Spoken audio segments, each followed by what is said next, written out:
bonjour à toutes et à tous. Bienvenue dans cette nouvelle émission. Comme vous pouvez le voir, je ne suis pas seul. Mais qu'est-ce que c'est que cette émission? Donc, Funky Pop Psy, où on va vous parler pop culture et psycho au pluriel même, vous verrez, hein, on parlera surtout majoritairement je parle sous le contrôle des camarades de psychologie clinique, mais ou aussi de comportemental, psychosociologie, etc., etc. On va pas vous saouler dès le début, et de manière, c'est ça qui est intéressant, c'est pour ça que vous êtes là, de manière funky. Et bonsoir à toutes celles et bonjour, en fait, il est un peu tôt déjà. Oui, c'est vrai, bonjour. Donc je suis sur un autre fuseau d'horaire. Je suis votre hôte, donc Mehdi de M le Mehdi, et je ne suis pas seul parce que je suis accompagné de JC. Hello JC, Jean-Christophe, pour les intimes, dans le sens que vous voulez. Donc, je me présente. Oui, je m'appelle Henri. Donc, je m'appelle. Tu me l'as retiré de la bouche, mais pas Henri. Hein. Et du coup, donc je suis Jean-Christophe, je suis psychologue clinicien. Je participe aussi tous les mois à un super podcast sur l'horreur qui s'appelle La saveur de la finitude. Yes. Que, je vais pas dire que je vous conseille parce que ça fait. Non, mais on mettra les liens dans le chat, t'embête pas avec ça. Mais c'est sympa. Faites ta pub. Voilà. Voilà, nous avons avec nous aussi Marine. Hello Marine.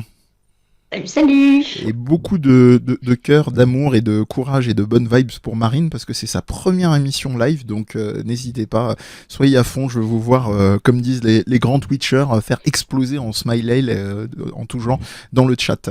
Voilou, merci d'être avec nous, merci d'avoir accepté cette invitation parmi ce groupe de dingos que nous sommes. Et en parlant de dingos, hein, le dernier... Le meilleur, peut-être? Non. Peut-être. Donc, Olivier, psychosomatothérapeute. D'ailleurs, Marine, tu t'es pas présentée sur... Et Mehdi non plus, d'ailleurs. Donc, psychothérapeute intégratif. Hein, voilà, on va éviter d'entrer dans les détails, ça risque d'être pompeux. Mais monsieur Mehdi, dites-moi, que faites-vous? Oui, je vais laisser Marine déjà, parce que c'est vrai qu'elle a gentiment dit bonjour, mais je l'ai pas laissé se présenter. Marine, psychologue clinicienne, voilà. Psychothérapeute spécialisée dans les jeux vidéo. Exact. Parfait. Spécialisation jeux vidéo et spécialisation Naruto et Sasuke, nous dit-on dans l'oreillette. Mais on en reparlera. En tout cas, sachez que vous pouvez retrouver Marine sur marinedranou.fr. Je vous mettrai les liens comme pour l'émission de JC, et pour moi-même, donc Mehdi, effectivement, votre hôte, mais aussi psychologue clinicien, médiation jeux vidéo, mangas, comics, que sais-je. Voilà, donc en gros, comment est-ce qu'on peut parler pendant des entretiens avec des enfants, des ados et des adultes de Naruto, de Berserk, de Hades ou que sais-je, et ça peut être effectivement utile pendant le processus thérapeutique. Donc ça. Alors Berserk, attention à l'âge, hein, quand même. Oui, bien sûr. T'es le mec. Bon, écoute, gamin, on va parler de GTA aujourd'hui, hein? Non, évidemment, en toute proportion gardée.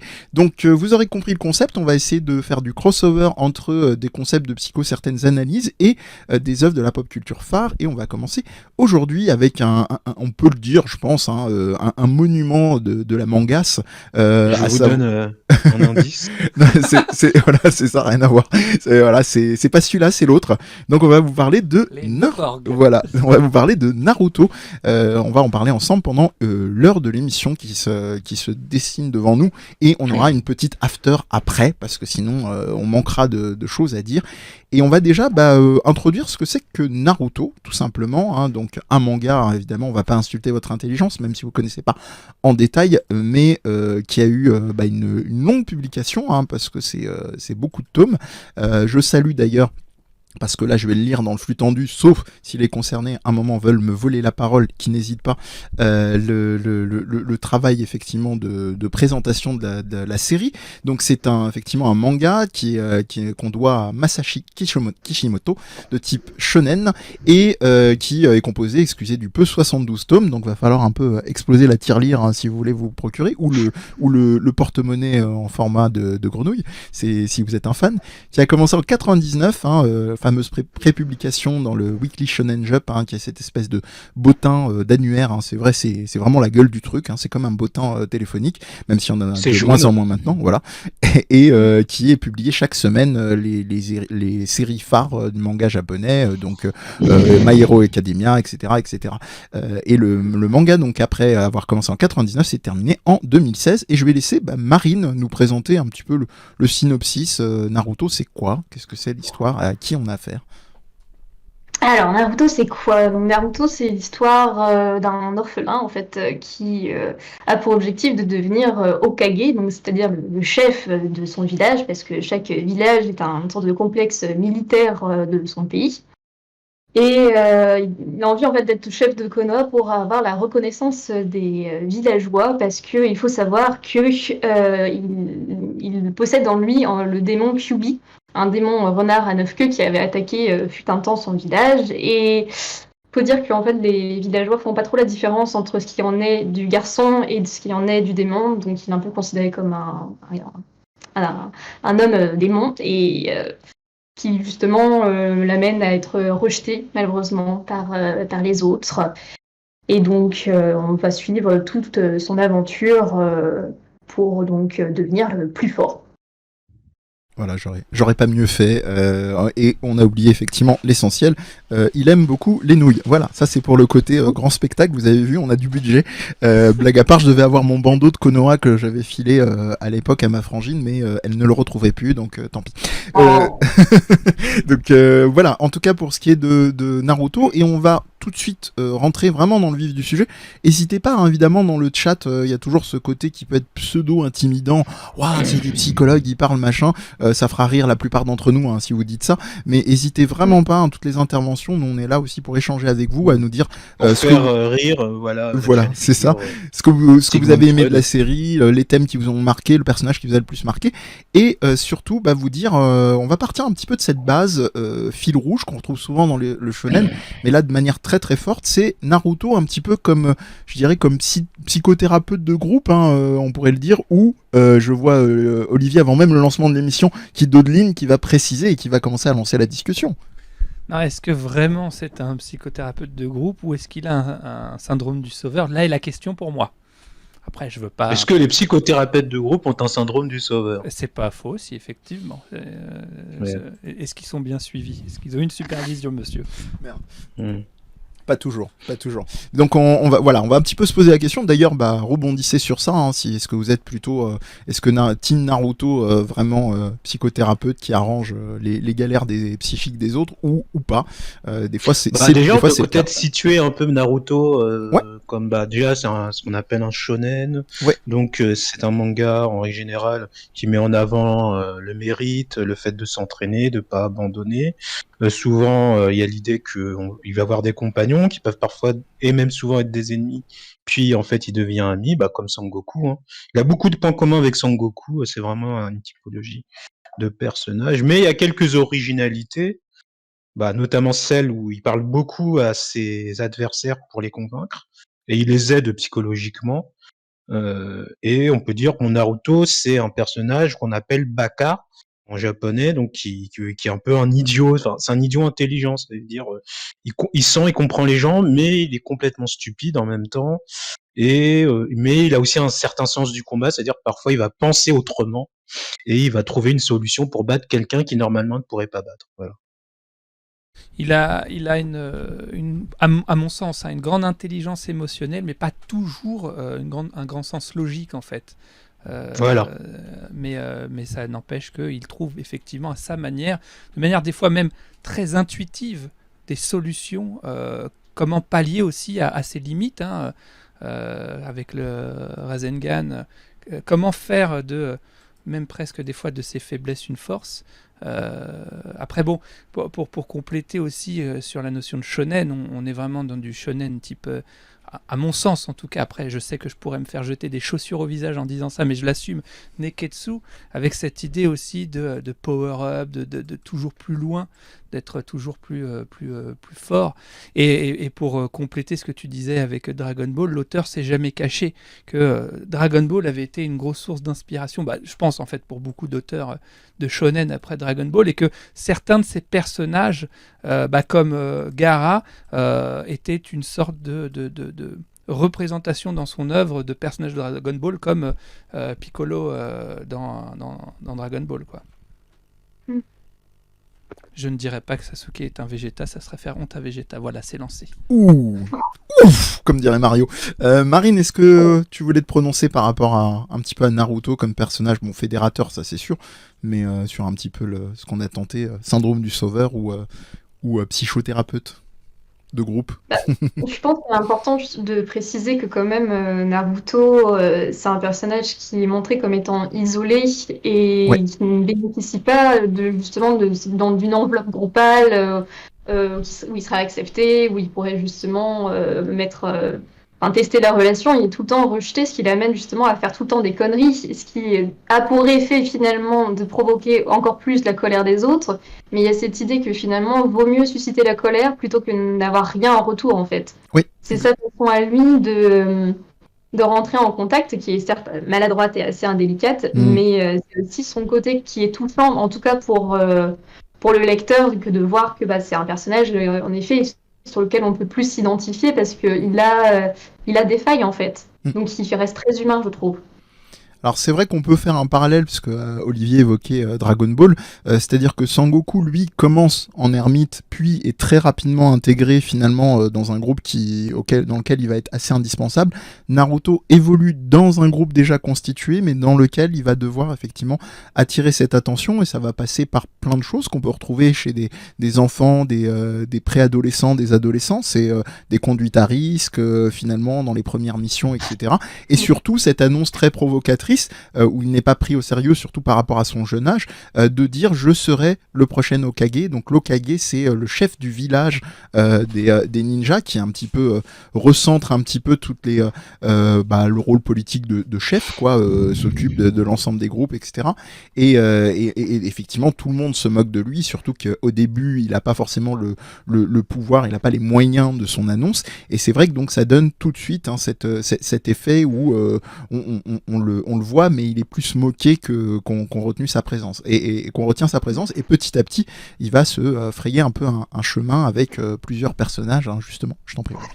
Non, parce que c'est vrai qu'il y a quand même une évolution de ce personnage. Alors, effectivement, le côté fédérateur, tout ça, il y a quand même toute la première partie où je pense, il colle au moins inconsciemment une étiquette, celle du raté, et où même, alors après peut-être qu'il faut que j'introduise la notion d'ordalie, oui.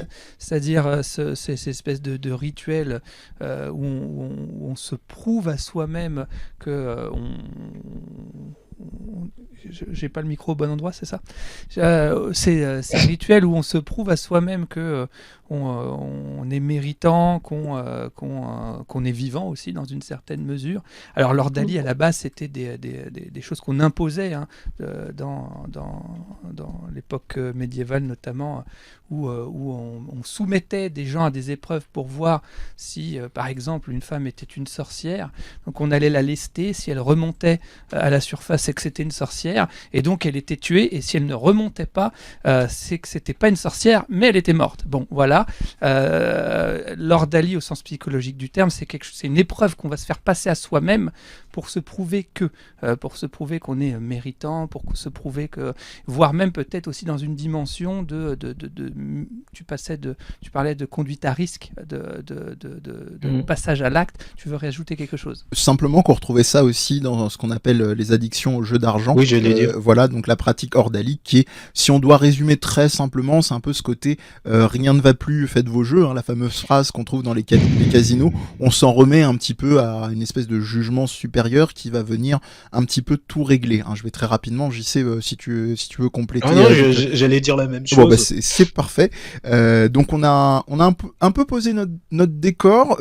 Est-ce qu'on se saisirait pas un petit peu au-delà de Naruto pour pas rester que sur le héros, parce que c'est la force aussi de Naruto, c'est d'avoir vraiment une galerie de personnages comme One Piece mais dans un genre différent, pour citer un autre grand manga à succès et qui lui par contre ne sait pas s'arrêter même si j'ai beaucoup d'amour pour One Piece, c'est les autres personnages qui vont peupler l'univers de Naruto, donc qui va progressivement déjà évoluer avec ses frères d'armes qui vont être majoritairement Sasuke Uchiwa et Sakura, dont j'ai oublié le nom de famille d'ailleurs, au besoin vous préciserez, et en gros on va... Aruno. Merci. C'est ça, Aruno ? Je crois. Et on va, je vais vous proposer, parce que c'est ce qu'on avait plus ou moins établi, de partir sur un personnage assez pivot, justement, dans la progression de Naruto. C'est le personnage de Jiraiya, qui va être plein de choses. Je vais pas manger un petit peu les notions que vont vous apporter Olivier, probablement en mode fusion avec JC, et vous n'êtes pas à l'abri d'un backup évidemment de Marine. Voilà, je te rends la parole. Oli JC. On part donc du coup là tout de suite sur Jiraiya, c'est ça ? Allons-y. Alors, personnage forcément qui m'a marqué, donc sur lequel j'aurais énormément de choses à dire et sur lequel il va falloir que j'essaye d'être synthétique. Par contre, avant de commencer, j'aurais bien aimé que Jean-Christophe intervienne parce qu'il a beaucoup de choses intéressantes à dire sur en fait l'origine de ce personnage. C'est vrai que Naruto, on ne l'a pas précisé, c'est beaucoup de mythologie en fait introduite. Le Kyuubi et Jiraiya et tant d'autres sont des personnages mythologiques, et je sais que là pour le coup tu es beaucoup plus calé que moi sur la question. Est-ce que tu pourrais nous parler de son origine, s'il te plaît? Calé peut-être pas, mais alors oui, est-ce qu'en fait Jiraiya est un personnage de conte en fait qui est un personnage, je crois qu'au début qui est un prince, et après bon il se passe quelque chose et il va apprendre la magie des crapauds par je sais plus qui. C'est très précis. Et il va rencontrer il va tomber amoureux d'une femme qui s'appelle Tsunade, qui pratique la magie, pas des limaces, mais des escargots. Et il va être trahi par une certaine personne qui est à la base son servant, qui va apprendre la magie des serpents et qui va prendre le nom d'Orochimaru. Donc on a déjà les trois éléments. Et alors c'est un conte assez connu puisque le premier film, enfin il est de 20 minutes, d'effets spéciaux au Japon, donc ce qu'on appelle du tokusatsu, s'appelle Jiraiya the Brave, et ça raconte cette histoire. Vous pouvez le voir sur YouTube, il est dispo en sous-titré anglais. Donc c'est un document quand même assez rare et unique. Merci beaucoup.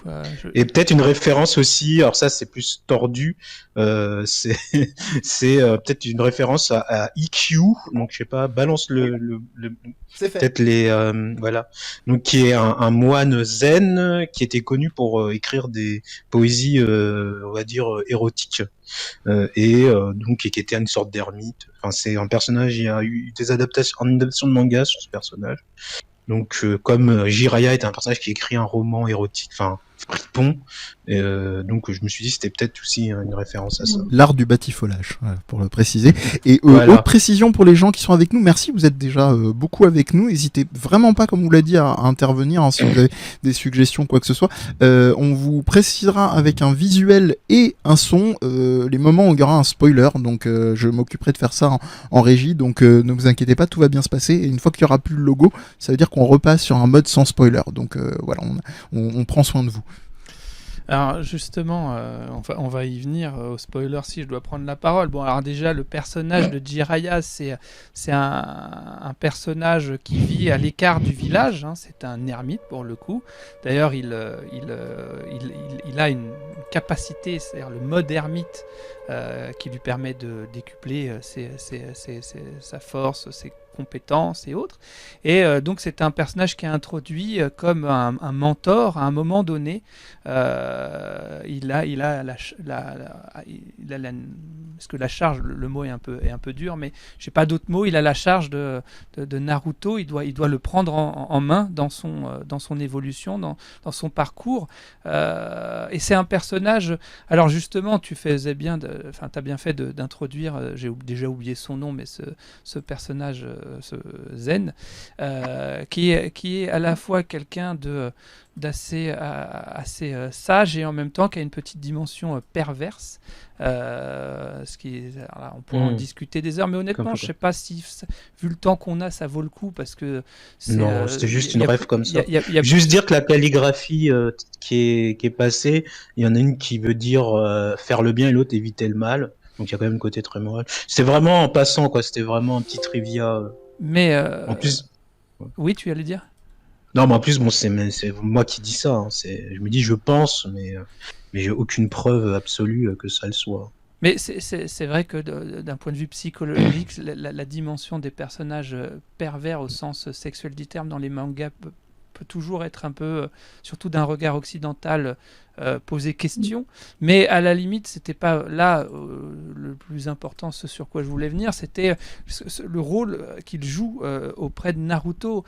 C'est un personnage très charismatique, très marquant, qui peut paraître au demeurant très léger au sens pas forcément noble du terme, et en fait qui s'avère être pas du tout dans l'action correspondre à l'idée qu'on pourrait s'en faire. Alors justement, spoiler alerte, ce moment où Jiraiya sacrifie sa propre vie, donc il faut quand même dire que Jiraiya avait prédit une prophétie, c'est l'enfant qui va venir sauver le village, et cet enfant, il l'a vu dans la figure de, enfin chez Naruto, et donc du coup, à un moment donné, il affronte ce méchant Pain, et alors qu'il sait qu'il va mourir, il se sacrifie. Sur au sens psychologique du terme, ce que je trouve intéressant, c'est cette dimension, parce que Naruto avait noué un lien très fort avec ce personnage. Il y a ce qui est symbolisé par exemple par la scène de la glace qui se sépare en deux, et où voilà, même si Jiraiya abuse un peu par moment de Naruto, notamment avec son porte-monnaie crapaud où il lui prend son argent, il y a quand même cette dimension de la figure paternelle de modèle, et un modèle quand même qui est très élevé. Jiraiya, c'est pas n'importe qui dans Naruto, quoi, ce personnage, quoi. C'est un personnage très puissant, c'est un personnage qui est respecté, dont on compte les légendes, et Naruto, en fait, doit se construire avec un modèle quasi inatteignable. Et ce que je trouve intéressant dans Naruto, c'est que c'est au moment où Jiraiya meurt, après avoir fait son deuil, que Naruto, d'ailleurs, dépasse le niveau de Jiraiya au sens puissance du terme, c'est-à-dire que Jiraiya ne maîtrisait pas complètement le mode ermite. Naruto, lui, toujours dans cette logique d'astuce, il va utiliser une nouvelle fois le fait qu'il puisse générer des clones pour pouvoir passer en mode ermite, mais en mode ermite plus poussé, plus accompli. Et c'est quand le père meurt, quand cet idéal du père meurt, que Naruto peut enfin devenir, à mon sens, un homme, en fait. Et c'est ça que je trouve qui est hyper bien mis en scène. Et d'ailleurs, il y a cette scène mythique, pour moi, à mes yeux, quand Naruto arrive sur les crapauds face à Pain, et où, en fait, c'est plus le même, ne serait-ce que dans la posture. Il y a une prise de maturité à ce moment-là, et il y a cette fameuse image, et il y a cette scène où il décroche un coup de poing monumental à un adversaire qui pourtant a mis son maître à mal, d'ailleurs il en est mort, et où en fait Pain a plusieurs, commande en fait plusieurs personnages, et j'ai pas d'autres mots, il éclate littéralement un de ces personnages d'un coup de poing en fait, et c'est vrai que tout le monde est sous le choc de la scène, et Pain lui-même ne s'y attendait pas. Voilà. Une petite précision, hein, on reviendra sur ce concept-là sur d'autres émissions, mais ce qu'on vous a introduit un petit peu, c'est ce qu'on appelle les notions de moi idéal et d'idéal du moi, notamment dans la dimension freudienne, mais qui ont été prolongées après, hein, pas que chez tonton Sigmund, comme on dit. Et on vous a mis une petite illustration pour resituer ceux qui ne connaissent pas ou qui verront la vidéo en replay, que je m'en mêle pas trop, les pinceaux. Voilà, donc vous avez de gauche à droite les personnages qui ont été évoqués, hein, donc Tsunade qui est l'Hokage du moment lors d'une guerre, etc. Le moi idéal et l'idéal du moi, puisqu'on me redemande dans le chat. On y reviendra. Juste, on peut l'expliquer rapidement. Oui, on va faire ça. Je précise juste. Donc, vous avez Orochimaru, donc qui est un petit peu le dissident, et à droite donc Jiraiya. Et je laisse soit Marine, soit Olivier effectivement expliquer le concept, tandis que je vous mets les petites illustrations de la mort de Naruto pour illustrer tout ça. Marine, tu veux les lire ou sinon je le fais en 2 minutes? Bon, comment dire? Je pense que moi, je m'imagine plus l'idéal du moi du côté en fait de l'idéal narcissique qu'on va avoir de qu'est-ce que j'aimerais être par rapport à nos propres modèles intégrés, que ce soit la famille, les amis, plus largement la société. Là où le moi idéal, c'est quelque chose qui s'instaure avant et qui est plus, primaire, Mais c'est une notion un peu plus compliquée, je trouve, le moi idéal à expliquer par rapport à l'idéal du moi. Peut-être que tu pourrais plus préciser. Forcément, en le vulgarisant, moi je vulgarise ça en disant que l'idéal du moi, c'est l'idée qu'on se fait qu'on devrait être en fonction de ce qu'on nous a inculqué, ce qu'on a attendu de nous, ce qu'on croit qu'on a attendu de nous aussi, parce qu'il y a aussi ça. C'est-à-dire je crois que mes parents attendent ça de moi, alors qu'en fait, c'est juste, il y a un malentendu en fait. J'y sais préciser les normes. Oui. Oui, les normes, tout à fait, ouais. Et le moi idéal, c'est ce vers quoi on voudrait tendre pour pouvoir se réaliser. Et en fait, ça pose problème lorsque l'idéal du moi et le moi idéal sont vraiment très éloignés. Et donc, du coup, ça crée des tensions intérieures. Tu disais, c'est un concept freudien, mais au niveau cognitiviste, par exemple, c'est quelque chose qui aide beaucoup. C'est-à-dire à dire à la personne, là, en reprenant des termes cognitivistes, vous avez un schéma. Vous avez un schéma ancré en vous et qui va engendrer certaines réactions, certains comportements. C'est l'idéal du moi. Il va être question peut-être de vous détacher de cette notion pour pouvoir être dans quelque chose de plus adapté à vos aspirations, adapté à... Voilà. Bon, c'est bien évidemment... Et dans le moi idéal, il y a un côté quand même plus toute puissance du moi, genre un peu je suis le meilleur... quelque chose de plus, voilà, comme disait Marine, de plus primaire, où c'est plus, on va dire, les pulsions qui dominent pour dire, voilà, je suis number one, quoi. Si on devait vraiment faire un raccourci, il y a un côté plus mégalo, mais pas dans le sens précis de la psychologie, dans le moi idéal.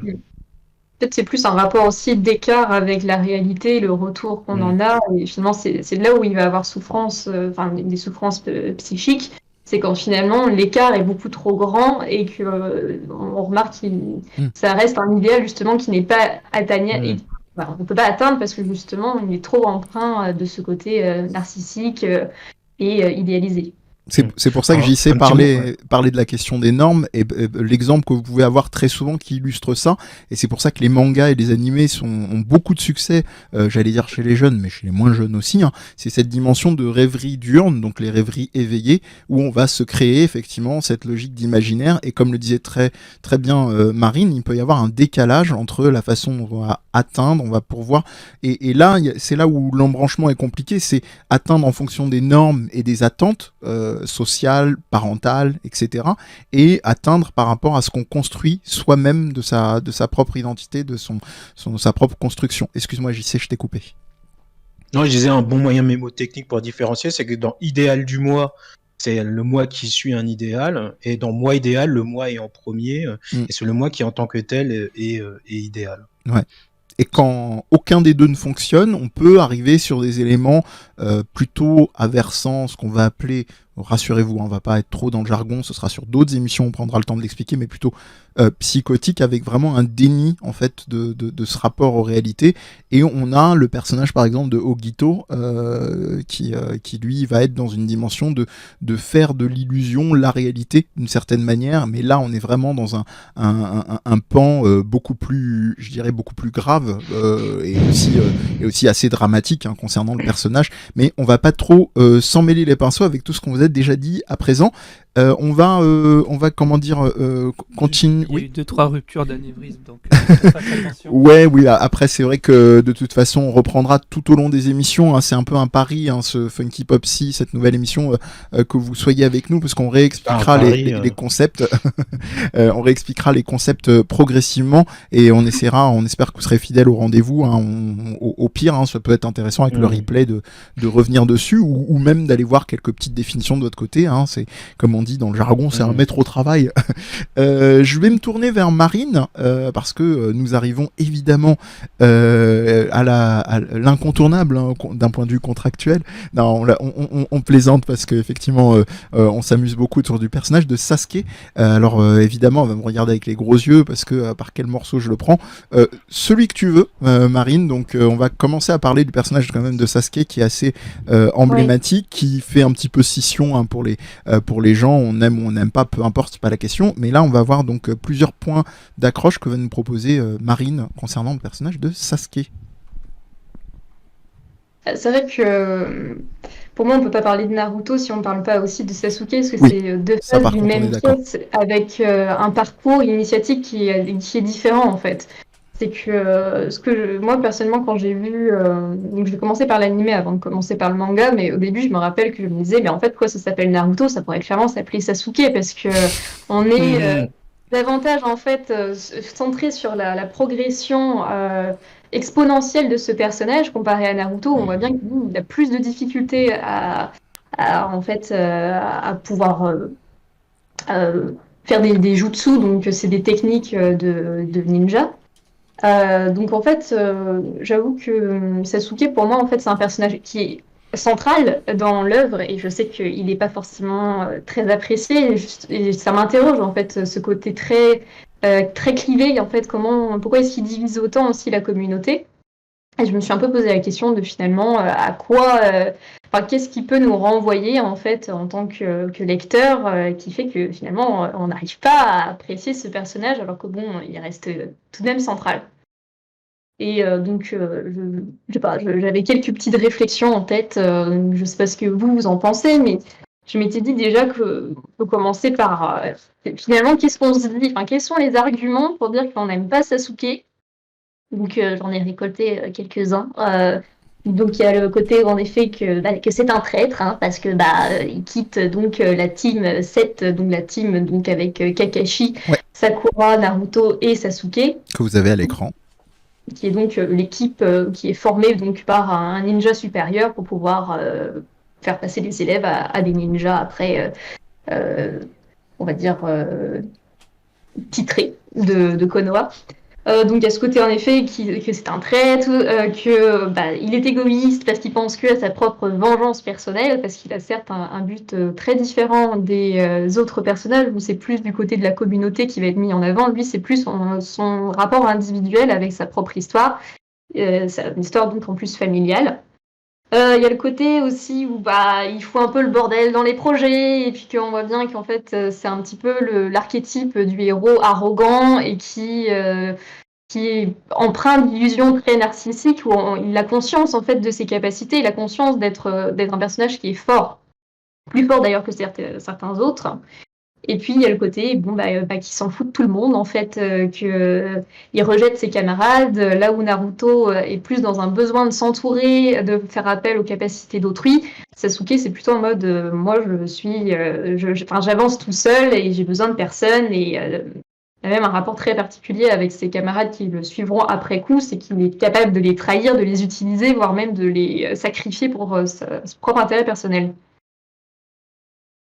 Ouais, ça fait déjà effectivement pas mal d'axes concernant. Moi, je te rejoins tout à fait sur le fait que sa présence est malgré la dimension un peu ingrate qu'on peut dire dans sa façon de faire, on n'accroche pas ou on le trouve pas, on va dire à notre goût d'un point de vue narratif. C'est vrai que y a ce côté vraiment yin yang, ombre et lumière entre lui et Naruto, et c'est ce qui d'ailleurs est le fil rouge qui fait avancer Naruto, parce qu'il y a cette dimension une volonté de Naruto de le sauver envers et la contre princesse tous. Zelda. le shinobi in distress. Juste, et c'est vraiment, je sais que je vais pinailler. Je me suis demandé quelle était. Alors, tu peux mettre spoiler. Je vais pas trop spoiler non plus, mais bon, il peut y avoir du spoil. Hein. Jusqu'à la fin, j'ai pas d'autre terme. Il fait chier le monde en fait. C'est-à-dire que à la toute fin, enfin presque toute fin. Bon, je pense que là, même ceux qui n'ont pas été jusqu'à la fin, à un moment donné, la grande guerre allait bien s'arrêter, quoi. Quand la guerre s'arrête, il arrive, il vient gâcher la fête, quoi. T'as envie de dire, mais quel est ton but dans la vie, en fait? Pourquoi tu fais des choses comme ça? J'ai même de soirée, c'est lui qui te ramène si t'as trop bu. Non, mais ouais, c'est ça. Non, mais quel est ton projet, en fait? Pourquoi? Je pense que c'est le cas de le dire en parlant de Captain de soirée. On se laissera plus ça pour l'after sur le temps qu'on aura, parce que je pense qu'il y a déjà pas mal de choses sur Sasuke. Peut-être ajouter une originalité de Sasuke. Yes. Alors moi, j'ai pas ni d'amour ni de haine contre lui, mais parce que déjà c'est un personnage. Mais non, c'est pas pour ça. Mais c'est qu'en fait, il fait le schéma inverse des rivaux ténébreux, type Vegeta ou autre. Parce que d'habitude d'habitude, c'est plutôt des adversaires. Il y a une rivalité et après ils deviennent amis, plus ou moins, hein, avec toujours cette rivalité. Alors que lui, c'est le rival allié qui va trahir le monde, et Naruto, qui devient l'ennemi rival. Enfin, même à un moment, il devient même un ennemi qui en a plus rien à foutre, parce qu'en fait, ce qu'il cherche, c'est la vérité, quoi. Lui, il est traversé par la vérité, il veut connaître la vérité et il veut la faire connaître. Donc c'est ça en fait qui traverse ce personnage, c'est cette question-là. Et après, c'est là où j'ai un petit problème de compréhension moi-même. Je suis pas le seul dans ce que j'ai pu voir, c'est qu'on comprend pas tellement pourquoi il revient vers Naruto en fait. Qu'il devrait pas en avoir besoin en fait. Parce que lui, son but, c'est la vérité, quoi. C'est pas Naruto. Bah après, c'est sur la dimension trouble du personnage, mais en tout cas, Oui. d'après moi. Mais je redonne la parole du coup à Marine, parce qu'il y a peut-être encore pas mal d'éléments à évoquer le concernant. Donc, si tu voulais en raccrocher d'autres. Peut-être ce qui peut être intéressant, je ne sais pas si ça va influencer ce que tu veux nous dire, mais Sasuke fait partie d'une famille bien particulière qui s'appelle les Uchiwa. Et cette famille-là, alors c'est un axe que je trouve très intéressant sur un angle psy et un petit peu prédestiné de ce qu'on nous dit à la dépression en fait, dans le sens où le développement, on a oublié un truc central dans Naruto, il y a les pouvoirs hein, donc qui vont avoir plusieurs formes, donc il y en a un qui est très central dans l'œuvre qui s'appelle le Sharingan, hein, donc qui se forme donc sur l'œil, sur la pupille des personnages. Mais en l'occurrence, chez les Uchiwa, il se développe lorsque le membre de la famille des Uchiwa se retrouve face à une situation extrême, on va dire, amour, haine, et donc notamment, par exemple, la perte d'un être cher. Et plus cette souffrance, par exemple, de deuil va être là, plus le pouvoir qui va se développer, la révélation du Sharingan va être forte. Donc il y a déjà quelque chose, en fait, d'une dimension, d'un saut du tragique chez les Uchiwa. Donc c'est, je pense, pas mal à mettre comme contexte global, et je redonne la parole à Marine comme je promettais. Oui, je trouve que c'est intéressant justement que tu rappelles en fait que c'est une famille qui est, enfin c'est un clan qui est traversé en fait par divers événements traumatiques qui justement ils en puisent, c'est là où ils puisent la force en fait, leurs capacités qui sont propres juste à leur clan. Mais en effet, c'est intéressant de rappeler que Sasuke, c'est aussi pour moi un héros archétype, mais qui est assigné à une place. Et là où je trouve que c'est intéressant, c'est que justement, il essaye en fait de s'extirper un peu de ce schéma familial dans lequel on lui dit bon bah voilà, tu seras le futur membre du clan, tu dois en fait sauver l'idéal de la famille, parce qu'il faut rappeler qu'à l'époque là où se passe l'histoire de Naruto, le clan Uchiha, c'est un clan qui est craint et détesté parce qu'ils ont justement un pouvoir qui surpasse pratiquement toutes les capacités de tous les autres clans qui se trouvent dans le village de Konoha. Donc il y a un côté où finalement on n'ose pas trop en fait les emmerder, mais en même temps on a besoin d'eux. Donc il y a un peu ce côté où finalement ça crée des tensions au sein même du clan, parce qu'ils savent bien en fait qu'ils n'ont pas la place qu'ils devraient avoir en fait au sein du village. Ils n'arrivent pas à rayonner à leur juste valeur. Et pour moi, en fait, Sasuke, ça vient en fait briser un petit peu cette image-là, parce que là où en fait son frère Itachi est le représentant d'un idéal narcissique familial, où c'est un génie qui en fait tout de suite, dès l'âge de 4 ans, arrive, je crois, à passer le test pour devenir ninja. Après, il est embauché dans l'Anbu, qui est donc un peu le service secret en fait du village. Donc en fait, il fait que évoluer, au tel point que ça devient un peu un agent double entre à la fois servir le clan, les intérêts du clan, et à la fois celui du village. Là où finalement Itachi, lui, il essaie de faire du lien. Sasuke, lui, brise en fait le lien. Il essaie de briser un petit peu toute cette forme de passé pour en faire autre chose. Et c'est là pour moi où il est intéressant, c'est qu'il finalement il est un peu à l'opposé de ce qu'on attend de lui. Je vois Olivier que tu as le doigt levé un peu là. Ouais, non, parce que je pense que c'est quand même aussi intéressant de voir que chez les Uchiwa, justement, le pouvoir, comme tu disais, à un certain niveau, on est dans un rapport d'emprise, en fait. C'est un pouvoir dangereux, c'est un pouvoir d'emprise. On peut enfermer quelqu'un, ce que fait vivre Itachi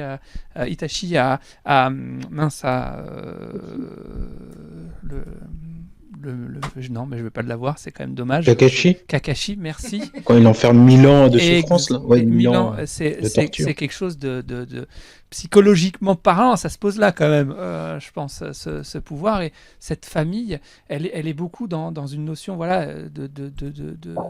et puis, c'est des... alors, spoiler alerte, c'est des potentiels traîtres. Enfin, c'est des traîtres, mais qui sont pas encore passés à l'action, quoi, qui s'apprêtent à... avant que Itachi fasse le sale boulot, c'était un petit peu les projets. Donc, en matière de transgénérationnel, pour Sasuke, je peux comprendre que ce personnage soit relou, quoi, parce que ça se pose là.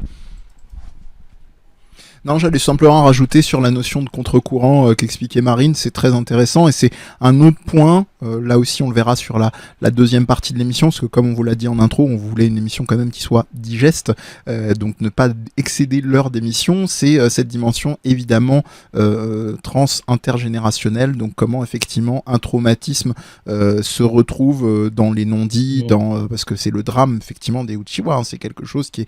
Et les scènes sont extraordinairement touchantes, hein, vous en avez une à l'écran, donc dans le lien incroyablement fort d'Itachi qui admet à la fin qu'il aurait dû faire confiance en son frère, mais que par excès de protection, par amour pour lui, il n'a pas pu faire autrement que de créer le drame qui va sceller l'histoire des Uchiwa d'une certaine façon. Donc voilà, c'est assez intéressant. Un tout dernier point, et je redonne pour contrôle technique avant de passer à ma petite pastille de mon côté, c'est un petit peu la dimension, je trouve, globalement, on va dire, on connaît ça hein, évidemment dans les œuvres, dans les mangas, etc., mais un petit peu de la croix qu'on doit porter en tant que personnage. Et il y a un truc qui est assez intéressant en termes de définition dans Naruto, je ne sais pas si vous en souvenez, c'est la définition de la notion de shinobi.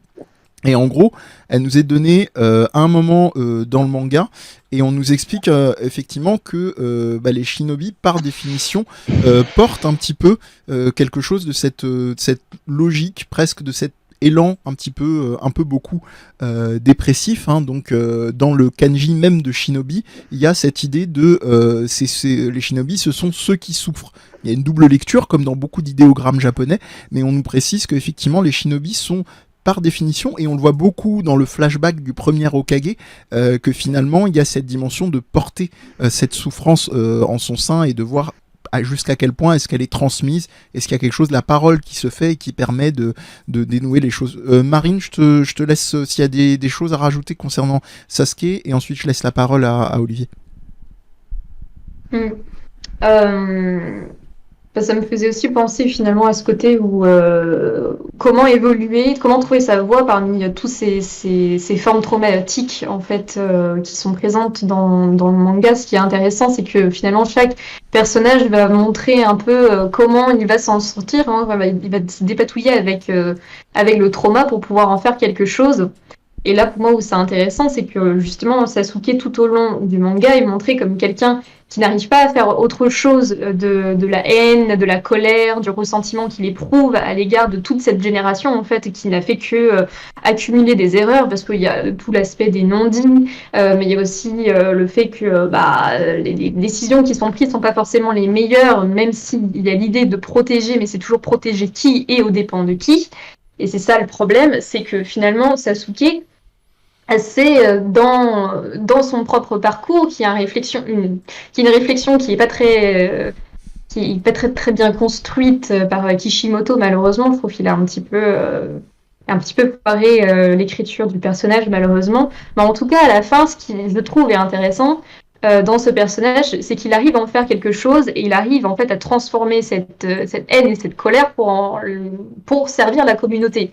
À savoir que, là, spoiler du coup, il va finir par, au début, il se dit, j'ai envie d'être le Hokage pour pouvoir en fait faire un peu le ménage, mais il se rend compte que de toute façon, il ne sera jamais accepté par ses pairs pour être l'Hokage. Il décide finalement de revenir à son souhait premier, à être un peu une forme de police, en fait, parce que c'était là où il était assigné le clan des Uchiha, c'était à faire la police, en fait, de Konoha.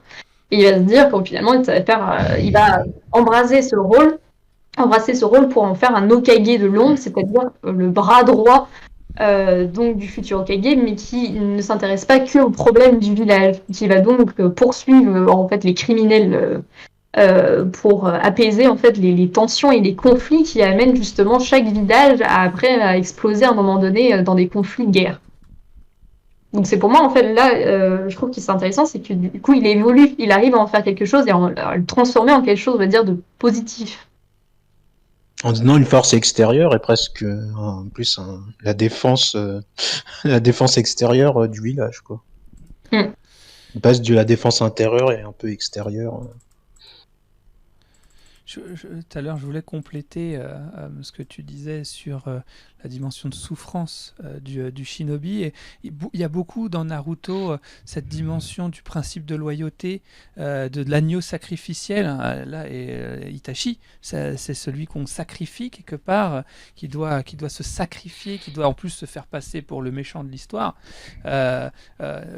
Jiraiya, enfin j'en passe parce qu'en fait il y en a beaucoup. C'est le shinobi, qui doit être prêt. Il y a à un moment donné cette discussion. Ah, j'ai peur que ma mémoire me fasse défaut, mais je crois pas que ça soit avec son père. Ce personnage, donc à chaque fois j'oublie le nom et que j'aime beaucoup, et je t'en ai parlé tout à l'heure. Est-ce que ça te revient avec les ombres Shikamaru. Je sais pas pourquoi j'oublie toujours son nom, pourtant j'adore ce personnage. Quand il joue avec, mais je crois que c'est avec son maître, hein, c'est pas avec son père, et où on lui explique que le vrai Shoji. le vrai roi, c'est les enfants en fait, et que le rôle des ninjas, c'est de se sacrifier pour la génération, pour la génération future. Je sais pas si on m'a entendu, excusez-moi, je disais c'est très japonais d'ailleurs cette dimension d'enfant roi. Voilà, c'était juste ce que je voulais rajouter. Ils disent précisément, je crois qu'il y a les deux rois, c'est-à-dire il y a l'Hokage et les enfants. Ouais. Exactement. Donc je vous mets, alors c'est pas du tout une pression de Marine, mais c'est parce qu'elle est assez emblématique je pense cette page, un petit peu la révélation qui se fait au bout d'un moment dans le manga à Sasuke, hein, qui réalise finalement fait une espèce de bilan de tout ce qui lui est arrivé, notamment dans le lien avec son frère, et on espère, certains ont dit que ça leur donne envie de relire le manga. C'est parfait, c'est le plus beau compliment qu'on pourrait avoir sur notre émission. Je vais donc merci à ceux qui nous rejoignent, merci à ceux qui s'abonnent et se rajoutent sur le groupe. N'hésitez pas à nous follow pour ceux qui sont pas encore effectivement sur la chaîne Aime le Mehdi, puisqu'on sera sur une émission mensuelle. Et juste avant de conclure entre guillemets l'émission, parce qu'on a, comme vous l'annoncez tout à l'heure, une petite after, donc je vais aller assez rapidement pour ma part et vous laisser plus la parole à vous, chers camarades. Moi je voulais vous parler du personnage qui m'a clairement le plus touché, à savoir Gaara. Donc Gaara, donc qui fait partie du village des sables, donc de Suna, et qui lui est, on parlait effectivement de dimension de génie, lui c'est pas un génie du mal, c'est un génie traumatique, c'est-à-dire que toute sa vie, un peu comme Sasuke, mais de manière encore plus, je dirais, organisée, parce que c'est vraiment son père et son oncle, donc le frère de sa mère, qui sont dans la confidence, qui vont lui mentir au sujet de son lien avec sa mère, et qui vont créer en fait un socle traumatique pour le rendre, parce que si on parlait de moi idéal, d'idéal du moi, Marine reprécisait tout à l'heure, à raison, qu'on est beaucoup plus dans une dimension primaire dans les premiers temps. Bah là, on est complètement dedans, c'est-à-dire que sa vie pendant un long moment va être une fiction, enfin un mensonge, et il va essayer comme il peut de s'en arranger. Donc c'est évidemment, comme beaucoup de personnages, sa rencontre avec Naruto qui va un petit peu régler la question. Et moi il y a deux angles que je voulais vous donner, hein. Donc déjà je vais vous donner une illustration extrêmement touchante où effectivement c'est la révélation où Gaara apprend finalement que il avait toujours été en réalité désiré par sa mère, qui est faite par son père, et qui se fait en plein comment dire, sentier, on est en pleine guerre, hein, et son père lui révèle ça. Donc on vous donne pas tous les détails, mais en réalité ce sont un ensemble de personnages qui sont déjà morts, qui reviennent à la vie, qui sont contrôlés, comme l'expliquait tout à l'heure Olivier, et c'est par ce biais de cet affrontement là qu'il va lui dire. Et donc c'est la fameuse pleine page, hein, où Gaara réalise qu'en réalité finalement voilà, il a finalement toujours été désiré par sa mère, et son pouvoir d'ailleurs évolue en conséquence, parce que donc c'est un personnage qui contrôle les sables. Il a d'ailleurs une gourde sur le dos en permanence. qui lui permet donc de générer, de contrôler ce sable-là. Donc c'est pas un personnage bête qui est sur son dos, c'est vraiment une gourde où il y a du sable qui est contrôlé, voilà.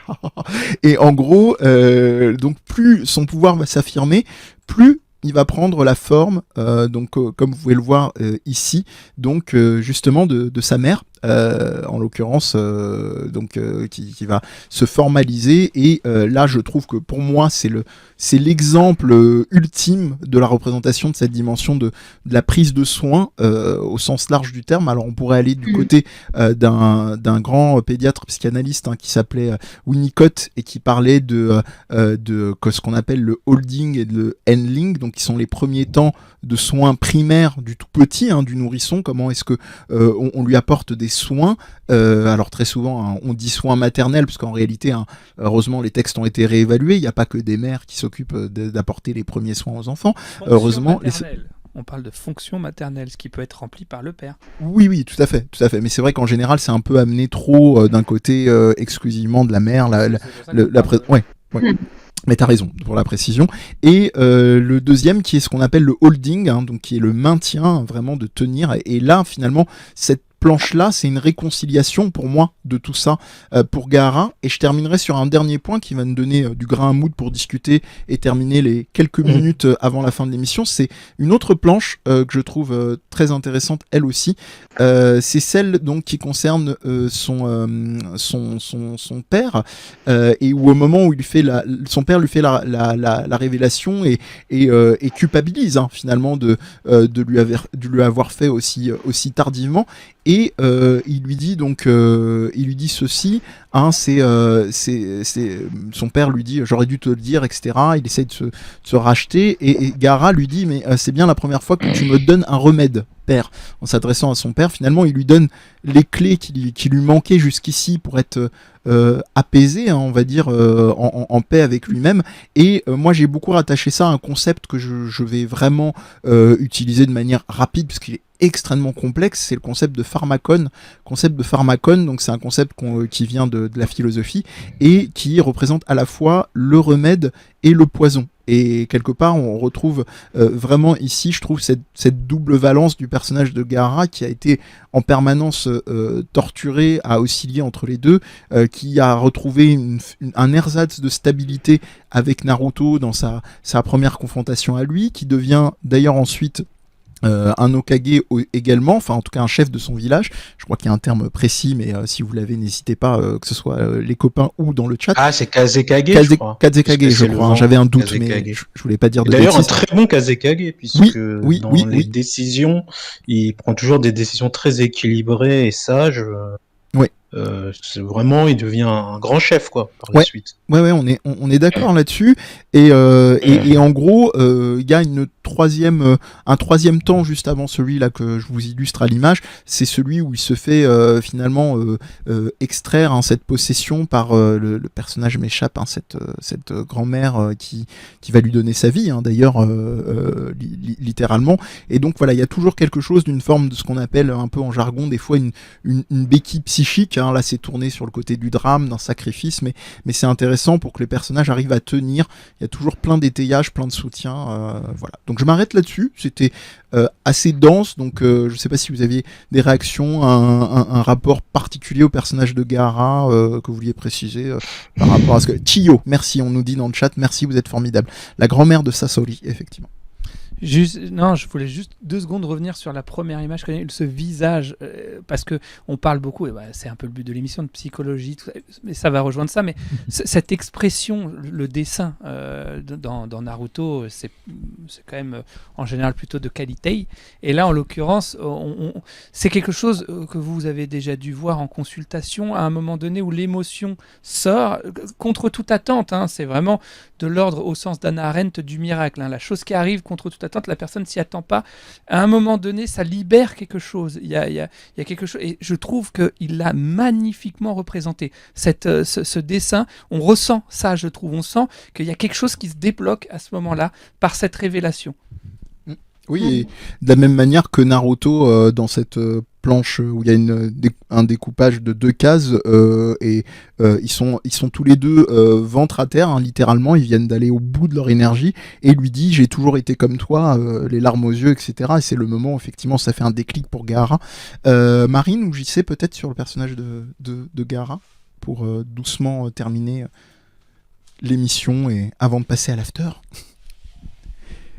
Il n'y a pas d'obligation, on aura de quoi se dire après au besoin. Ouais, t'as dit déjà pas mal de choses sur Gaara, parce que si on continue, il faudra beaucoup plus développer. Si on peut parler peut-être de son système de combat, qui est très proche de son système psychique, on va dire, puisque en fait, donc c'est vu qu'il est né dans une illusion et qu'il se protège du monde aussi, sa principale protection, c'est son sable qui l'entoure de façon extrêmement impénétrable, et c'est un peu, ça symbolise un peu comme une forme de coupure qu'il a vis-à-vis de la réalité, quoi. Ouais. Et qui aussi avec les autres se protéger de la relation. Voilà.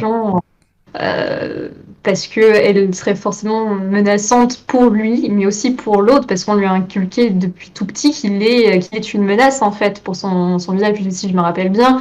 Il fait un peu office de comme si c'était une expérience ratée, finalement, on lui a attribué trop de pouvoir. Donc, là, ce qui a raté, en fait, ce que je trouve extrêmement touchant, c'est que finalement, si ce personnage avait été porté dans un bain d'affect, d'amour et d'attention, il ne serait pas devenu en fait ce psychopathe qu'on nous montre à l'examen Shanin, où finalement il n'a rien à foutre de personne et il est juste dans cet objectif de moi je vais montrer ma toute puissance au monde entier en écrasant tout le monde. S'il avait été en fait comme Naruto, hein, s'il avait été aimé, c'est là où c'est intéressant, c'est que Naruto c'est toujours un peu le contraire d'un autre personnage qui va venir en miroir pour montrer deux thématiques et deux problématiques différentes. Là où finalement Gaara lui tombe dans la haine, la colère et l'envie de se venger, on voit que Naruto, lui, c'est tout le contraire. Il fait en fait de cette expérience de solitude et de douleur une force pour dire finalement je refuse de faire éprouver à l'autre ce que j'ai ressenti moi, parce que justement c'est trop de douleur, c'est trop de souffrance. Et c'est là la force aussi de Naruto, c'est qu'il la puise dans sa propre expérience singulière. Et aussi, oui, parce que Naruto, même s'il n'est pas très aimé, il a au moins une personne qui l'aime et veille sur lui, c'est son prof.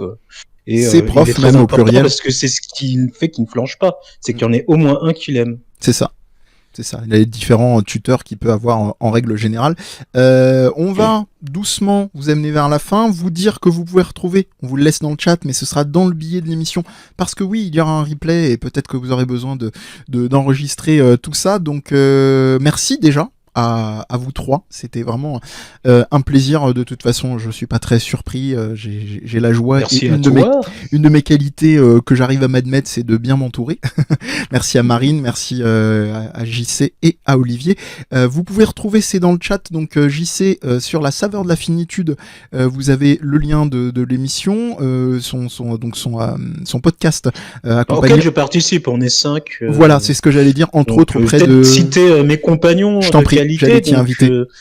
Alors celui qui fait le rôle de Mehdi, c'est Ambroise Garel de Canard PC, et Julie Le Baron, c'est de Canard PC, ouais. Lucille Bokobzea qui est philosophe astrobiologiste, et on a enfin The Last Minute The List, Guillaume Béchelier, qui travaille sur les jeux vidéo d'horreur et qui est un tueur.